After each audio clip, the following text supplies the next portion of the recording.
Hello students, welcome to I exam B. मेरा नाम है Karan Sardana. We prepare you 50% faster और आई एग्जाम बी आपके पोटेंशियल को अनफोल्ड करता है। अब आपका एग्ज़ाम आ गया है स्टूडेंट्स, NIACL AO का, जिसका सबको इंतज़ार था। तो कल आपका फाइनल वो डे आ गया है। सो लास्ट मिनट टिप्स जो आपकी मदद करेंगी कॉन्फिडेंस बूस्ट करने के लिए। सो स्टूडेंट्स, प्रीलिम्स एग्ज़ाम है जिसमें स्पीड का गेम है। आप जानते हैं इसका पैटर्न, आपने अच्छे खासे मॉक टेस्ट प्रैक्टिस किए होंगे, खूब सारी तैयारी की होगी। फाइनल रिजल्ट आने वाला है कल, तो कल आपको पता लग जाएगा कि आपने कितनी मेहनत की और कैसा उसका रिजल्ट आ रहा है। सो स्टूडेंट्स, इसमें इंग्लिश के 30 क्वेश्चन, रीजनिंग के 35 क्वेश्चन, क्वांट के 35 क्वेश्चन आएंगे। सेक्शन वाइज टाइम होगा, ठीक है। 20 मिनट आपको हर एक में मिलेंगे और वैकेंसी के 15 गुना बच्चे आगे जाएंगे। जैसे जर्नलिस्ट में 120 वैकेंसी है तो उसके 15 टाइम स्टूडेंट सेलेक्ट किए जाएंगे मेंस में, और उसी के हिसाब से आपकी कट ऑफ निर्धारित की जाएगी, राइट। सो जर्नलिस्ट की कट ऑफ हाई जाएगी, बाकी सब में बहुत ज़्यादा हाई नहीं जाएगी। चलिए बात करते हैं सारे सेक्शन में आपको कैसे तैयारी करनी है, कैसे पेपर में अटेम्प्ट करना है। तो क्वांट की बात करते हैं। कोई भी सेक्शन पहले आ सकता है सीक्वेंस वाइज। पहले क्वांट की बात कर लेते हैं, आपको अलग अलग 20 मिनट टाइम मिलेगा। सो क्वांट में आई वुड सजेस्ट, जर्नलिस्ट में तो देखो सब करना होता है तो वहाँ आपके पास चॉइस नहीं है। बाकी सारे पोस्ट वालों के लिए स्पेशली आप ध्यान रखो कि आप पहले क्वेश्चन को एनालाइज करना, शुरू में सारे क्वेश्चन को 15-20 सेकेंड पेपर में देख लो कि क्या क्या चीज़ें आ रही हैं। एंड जरूरी नहीं है कि फर्स्ट क्वेश्चन से ही आपको स्टार्ट करना है, इसीलिए मैं बोल रहा हूँ एनालाइज करो। हो सकता है शुरू में कोई आपको टफ चीज़ दी हो। पेपर का लेवल इजी मॉडरेट आएगा, बहुत डिफिकल्ट क्वेश्चन नहीं आएंगे, आसानी आएंगे। तो अब यहाँ पे आपको सबसे पहले चूज क्या करना है वो देखते हैं, ठीक है। मतलब फर्स्ट राउंड अगर मैं बात करूं तो क्या होना चाहिए, तो फर्स्ट राउंड में जिसमें आपको 5-6 मिनट में 10-15 क्वेश्चन सॉल्व करने हैं, वो है ये फर्स्ट राउंड, जिसके अंदर आपको करना क्या है, फाइंड करने हैं क्वेश्चन सीरीज के, सिंप्लीफिकेशन के और क्वाड्रेटिक के। सिंप्लीफिकेशन, क्वाड्रेटिक और सीरीज ये सबसे आसान होता है। तो पहला राउंड ये है कि ये फाइंड आउट करो। ऐसा ना हो कि आपने पहले DI छेड़ दिया या कुछ और अरिथमेटिक करने बैठ गए और आप उसमें फंस गए और आपने ये वाले क्वेश्चन पेपर में छोड़ दिए, तो ये तो गड़बड़ हो जाएगी। तो सबसे पहले ये क्वेश्चन आपको ढूंढने हैं, फाइंड करने हैं और वो करने हैं, क्योंकि ये करने में ज़्यादा टाइम नहीं लगेगा, राइट। और जिनकी बहुत ज़्यादा प्रैक्टिस है वो तो सारे क्वेश्चन करेंगे ही, बट जिनका मैथ्स थोड़ा वीक है वो पहले इन क्वेश्चन को ढूंढ के पहले ये करेंगे, राइट। और हर क्वेश्चन पे, किसी भी क्वेश्चन पे बहुत ज़्यादा टाइम स्पेंड नहीं करना है। स्पेशली सीरीज वाले में कई बार होता है कि 1 सेकेंड में, 10 सेकेंड में पता चल जाता है और कई बार आपको कई मिनट्स में भी उसका पैटर्न नहीं समझ आता। तो अगर थोड़ी देर में समझ में आए, 10-20 सेकेंड में तो करना है, 30 सेकेंड में, अदरवाइज उससे ज़्यादा टाइम स्पेंड नहीं करना है, राइट। तो ये हो गया पहला सेट। इसके बाद आपको आगे क्या करना है, उसके बाद आप DI उठाइए, राइट। आपको एक DI तो कम से कम मिलेगा, 2 भी मिल सकते हैं। तो DI आपने उठाना है, वो करना है। DI बहुत लेंदी नहीं आएगा, आप आराम से कर सकते हैं। अगेन किसी भी एक क्वेश्चन पे बहुत ज़्यादा टाइम नहीं लगाना है। और केसलेट DI आ गया तो वो पहले नहीं करना है। केसलेट DI आएगा तो बिल्कुल एंड में करना है। नॉर्मल DI जो आएगा, जिसके अंदर आपको पाई चार्ट, बार ग्राफ वगैरह दिया होगा, वो आपको पहले करना है, राइट। तो पहला स्टेप हो गया कि हम सीरीज, सिंप्लीफिकेशन, क्वाड्रेटिक करेंगे, उसके बाद हम DI करेंगे। और तीसरा स्टेप है कि अगले 6-7 मिनट जो है, जिसके अंदर हम क्या करेंगे, 7-8 क्वेश्चन करेंगे। किसके? अरिथमेटिक के। अरिथमेटिक में हर टॉपिक में से एक एक क्वेश्चन आएगा। तो जो आपने पढ़ा है, जो आपने प्रैक्टिस किया है, जिसमें आपका इंटरेस्ट है, वो वाले क्वेश्चन पहले चुनो। काफ़ी आसान क्वेश्चन आएंगे और इसके लिए आपको टाइम मिल जाएगा, क्योंकि आप वो सीरीज, क्वाड्रेटिक, सिंप्लीफिकेशन पहले ही निपटा दोगे और DI भी कर लोगे। तो लास्ट में आपके पास 7-8 मिनट बचेंगे, जिसमें आप ये 8-9 क्वेश्चन कर पाओगे। किसी भी क्वेश्चन में ज़्यादा टाइम स्पेंड नहीं करना है। जिसमें आपका ज़्यादा इंटरेस्ट है वो वाले क्वेश्चन करने हैं। और अभी आप रिवाइज कर लीजिए फॉर्मूलों को। अभी कोई नई चीज़ तो नहीं कर सकते हैं, तो सारे फॉर्मूले, कॉन्सेप्ट वगैरह रिवाइज कर लेना। डाटा सफिशिएंसी के क्वेश्चन आए तो जरूर करने हैं, क्योंकि ये जल्दी हो जाते हैं। इसमें आपको बताना नहीं होता क्या आंसर है, आपको बताना होता है कि कौन सा पहले हो सकता है, राइट स्टूडेंट्स।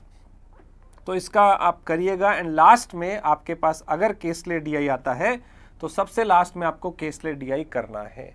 उसमें कोई लेंदी क्वेश्चन हो 1-2 तो वो छोड़ दीजिए। और इसमें आप जो है वैल्यूज, सारी वैल्यूज मत निकालिएगा। हमें क्वेश्चन के हिसाब से जो डेटा चाहिए हो वही चीज़ आप निकालिएगा। DI में सारे डेटा की जरूरत नहीं होती, कुछ डेटा आपको जो क्वेश्चन में मांगा है उसी के हिसाब से आप वैल्यू निकालिए, बट केसलेट में तो आपको सॉल्व करना ही पड़ता है। तो इसका जो पैटर्न है वो ऐसे रखिएगा, पहले सीरीज, सिंप्लीफिकेशन, क्वाड्रेटिक, फिर डीआई, फिर आपका अरिथमेटिक और फिर केसलेट। इस तरह से चलेंगे तो आप ज़्यादा स्कोर कर सकते हैं, राइट। ओके, अब बात करते हैं रीजनिंग सेक्शन की। तो रीजनिंग में तो सब करना है क्योंकि रीजनिंग आसान होती है। आई वुड सजेस्ट कि जो पजल और सिटिंग अरेंजमेंट है उसको आप लास्ट के लिए छोड़े, बाकी सारी चीज़ें पहले कर लें। बाकी सारी चीज़ों में क्या आएगा आपके पास, सिलॉग्स आएगा, राइट, कोडिंग डिकोडिंग आएगी, इनइक्वालिटी में भी आ सकता है, और डेटा सफिशिएंसी के कुछ क्वेश्चन आ सकते हैं, ब्लड रिलेशन हो गया, डायरेक्शन हो गया, इनके आपको क्वेश्चन देखने को मिलेंगे, राइट। तो अगर आपने किसी भी टॉपिक की इसमें से थोड़ी सी प्रैक्टिस नहीं किया तो कर लीजिएगा, आज में ख़त्म कर लेना है, वैसे अब टाइम कम है, ठीक है। तो ये हो गया। इसके अलावा आपको यहाँ पे ना अल्फा न्यूमेरिक सीरीज वाले क्वेश्चन भी दिख सकते हैं, अल्फा न्यूमेरिक सिंबॉलिक सीरीज हो सकता है वो भी पेपर में आ जाए। तो ये सारी चीज़ जो है ये बेहद आसान चीज़ है जो पेपर में आपके आएगी। आई वुड सजेस्ट कि पजल और सेटिंग अरेंजमेंट आप बाद में करिए, बाकी सारी चीज़ पहले कर लीजिए, क्योंकि पजल सेटिंग अरेंजमेंट आपको लगभग 3-4 सेट मिलेंगे, तो वो करने तो हैं, बट पहले 10 मिनट में आप क्या करिए, ये सारा काम कर लीजिए, बिकॉज ये कंपैरेटिवली ज़्यादा आसान है। सिलॉग्स में ओनली एफ यू वाले आपको क्वेश्चन ज़्यादा देखने को मिलेंगे। कोडिंग जो है वो चाइनीज़ वाली आने के ज़्यादा चांस रहते हैं। इनइक्वालिटी भी नॉर्मल जो होती है सिंपल वाली वो आती है। डायरेक्शन, ब्लड रिलेशन भी सिंपल से देखने को मिलेंगे। हो सकता है अल्फा न्यूमेरिक सीरीज वाले क्वेश्चन भी देखने को मिल जाएं। डाटा सफिशिएंसी के भी 1-2 क्वेश्चन देखने को मिल सकते हैं। तो ये पहले करना है, बाद में पजल सेटिंग में भी जिस टाइप की चीज़ें आपने पहले प्रैक्टिस की हुई हैं, बॉक्स वाला या लीनियर अरेंजमेंट, सर्कुलर अरेंजमेंट, वो वाली चीज़ें आपने पहले करनी है। जिसमें ज़्यादा वेरिएबल है उसको बाद में करना है, जो आसान लग रहा है वो पहले करना है, राइट। सो ये हो गया रीजनिंग के लिए। एंड इंग्लिश में आरसी में थोड़ा टाइम लगता है स्टूडेंट्स को, रीडिंग में आरसी को एंड के लिए छोड़ देना है, जितना बाकी पार्ट है वो पहले करना है। जैसे फिलर्स करने में ज़्यादा टाइम नहीं लगेगा, एरर डिटेक्शन वाले में ज़्यादा टाइम नहीं लगेगा, क्लोज पैसेज भी छोटा ही पैसेज होता है वो आप पहले कर सकते हैं, सेंटेंस रीअरेंजमेंट में भी बहुत ज़्यादा टाइम नहीं लगेगा। तो ये वाली चीज़ आप पहले करिए, राइट। जितना भी ऐसा आएगा, maybe match the column आ जाए या कुछ भी और आ जाता है इसके अंदर, तो ये सारी चीज़ें आपको पहले करनी है। आरसी वाले को आप थोड़ा सा टाल सकते हैं एंड के लिए, क्योंकि उसमें जनरली थोड़ा टाइम ज़्यादा लगता है, राइट। और इसमें आप कोशिश करिए सारे क्वेश्चन करने की, और इसमें टाइम की भी कोई दिक्कत नहीं है, क्योंकि आपके यहाँ 20 मिनट में 30 क्वेश्चन करने होंगे, ये जल्दी हो जाता है, और क्वेश्चन भी कम है ना। मैथ और रीजनिंग से कंपेयर करोगे तो जल्दी हो जाता है, और क्वेश्चन भी वहाँ 35 की जगह यहाँ 30 ही हैं, तो आई थिंक यहाँ तो सारे क्वेश्चन करने बनते हैं। सो इस तरह से आपको इंग्लिश को अटेम्प्ट करना है। तो ध्यान ये रखना है कि किसी भी क्वेश्चन में बहुत ज़्यादा टाइम वेस्ट नहीं करना है, राइट। कहीं भी लगे कि टाइम वेस्ट हो रहा है, छोड़ दो, आगे बढ़ो, राइट। सो स्टूडेंट्स, एक और कुछ बातों का और ध्यान रखना है। आपने एडमिट कार्ड डाउनलोड कर लिया हो, देख लीजिएगा उसकी इंस्ट्रक्शन क्या लिखी हुई है, अपना उसका टाइम और डेट चेक कर लीजिए। 9 सितंबर को आपका एग्जाम है, टाइम आप चेक कर लीजिए कौन से वाले स्लॉट पे है, और कमेंट करके भी बताइएगा कौन सा आपका स्लॉट है, कितने बजे आप जा रहे हैं पेपर देने। एंड स्टूडेंट्स, लोकेशन सेंटर की अच्छे से देख लीजिए, वहीं पे जाइएगा, किसी दूसरे पे मत पहुंच जाइएगा, और टाइम से पहुंचिए ताकि कोई हैसल ना हो, कोई दिक्कत ना हो, आप आराम से पेपर में दिमाग लगा पाएं। टाइम से पहुंचना बहुत ज़रूरी है। और उस दिन सुबह जब उठेंगे तो मेडिटेशन थोड़ा सा कर लेना, ब्रीदिंग एक्सरसाइज कर लेना, ताकि आपका माइंड फ्रेश रहे।